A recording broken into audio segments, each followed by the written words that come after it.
An estimated 1.34 million Filipinos migrate to work overseas to support their families back home.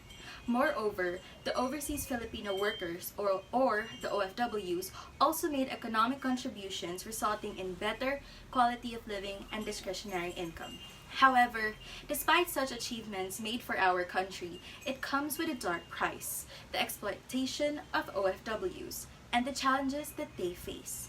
With this, we question, were they really the Bagong Bayani that we believe them to be? Or are they modern slaves left to fend for themselves while abroad? As such, we now take a closer look at the era of labor export.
Resilience, dedication, compassion. These are the makings of a modern hero. A hero in which we know as OFWs. But we never know how they came to be in the first place. What were the reasons behind this? What became of the OFWs during the waves of labor export? To start off, there are two main reasons why labor exports are growing in the Philippines in the first place. The Philippines' several waves of labor exports were prompted by the country's terrible economic downfall under the previous president Ferdinand Marcos, who, in the midst of the oil crisis in the 1973 and 1979, which adversely affected the country's economy that was highly dependent on imported oil, he extensively borrowed foreign funds to put a facade by artificially boosting the domestic growth of the economy. In the year 1984 and 1985, the Philippines' gross domestic product grew at a negative rate. This persisted and intensified with Cory Aquino's succession to the presidency when the nation was in severe chaos owing to the economic catastrophe brought by the Marcos regime's vast corruption. The government had to rely on overseas employment to address the interest in economic decline and made efforts to reinforce policies that issues permanent in the promotion of overseas employment, resulting in a significant surge in employment abroad. As a result, Filipinos have continued to participate in the surge to serve not only for the benefits of their family, but also for the interests of the country through remittances. Secondly, the global market for temporary labor was growing due to the globalization and industrialization of neighboring countries or even around the world.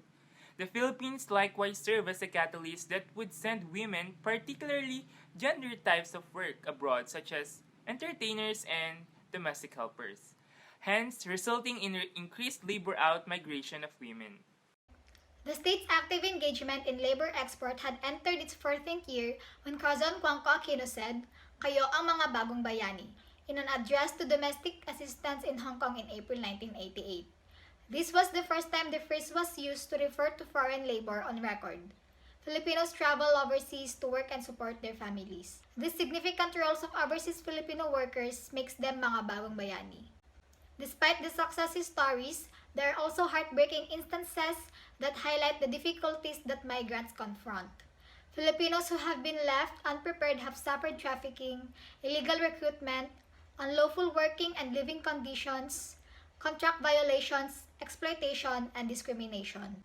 Political participation, social protection, and retirement benefits are also denied to them. All of these are silently endured by our OFWs. The provision of encouragement and support to thousands of overseas Filipino workers who are considered the unsung heroes of Philippine democracy, showed by praising migrant workers and their sacrifices not just for their families but also for the state, despite the lack of protection and support they receive from the government. The purpose of the new heroes designation is simply to give them a sense of belonging, to let them know their country is eagerly awaiting their return and bringing the Philippines closer to the world as a nation.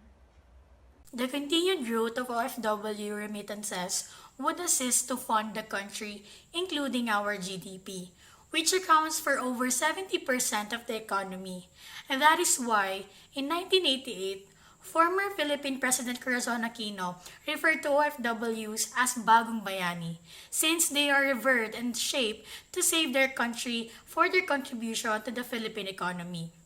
A year after taking office in 1987, Aquino reformed POEA, a government agency. It was reformed by Executive Order No. 247 to adapt to changing markets and economic situations, as well as strengthen regulatory components that protect Filipino employees. In the same year, Aquino started the civil society activism movement and was joined by the NGOs and the Catholic Church. As a result, the situation of foreign workers was brought to the attention of government officials and general public through this movement. The growth of dynamic civil society was one of the characteristics of Aquino's ascension to power. In 1987 to 1988, the resurgence of the media marked the Aquino administration. This constitutional protection has resulted in new newspapers, television, and radio networks. Parallel to this, the media began reporting on OFWs and their plight in other nations. As a result, they became increasingly well recognized by the general population.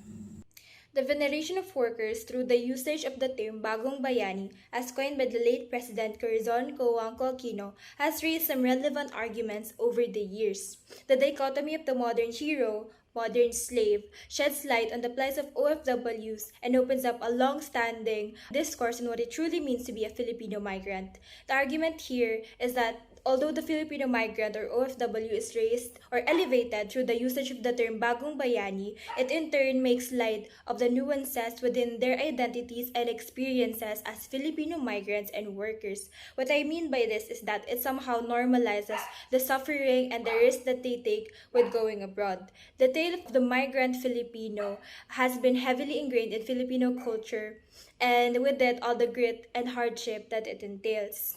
An example of the exploitation and abuse that Filipinos encounter is the case of Flor Contemplacion. She was a Filipino maid hanged in Singapore after she killed her abusive employer. Her case shows the tragic and inhumane side of the labor export system in the country, a labor export system that values revenue over people. This is seen with human rights violations wherein the Philippine government was reluctant to give aid or help people because it might ruin the revenue that they may gain. This is seen with the lack of aid from the government for cases similar to Flor, which showcases the irony being that the government even sponsors young women to transport them abroad for work in Japan, in nightclubs. Behind the statistics and huge figures of young women and men lies an untold story of a systematized trade within those seated in the government. There is a collusion of politicians, private agencies, and governments profiting off of the dreams of the ordinary Filipino. The Philippine government should make stronger efforts towards prioritizing OFWs through empowering policies and programs that can efficiently and adequately give protection to our lauded modern heroes. If not addressed, our OFWs will continue to be vulnerable to exploitation and abuse in foreign countries. To summarize, labor exports grew due to poverty, corruption, and economic decline. As a result, the Philippines became largely dependent on Filipino migration. During Cory Aquino's administration, she coined the term Bagong Bayani to describe OFWs and commended them for their immense contribution. Although being hailed for their service, some OFWs had to endure hardships. It is time to emphasize OFWs by making initiatives that can effectively defend our renowned modern Filipinos.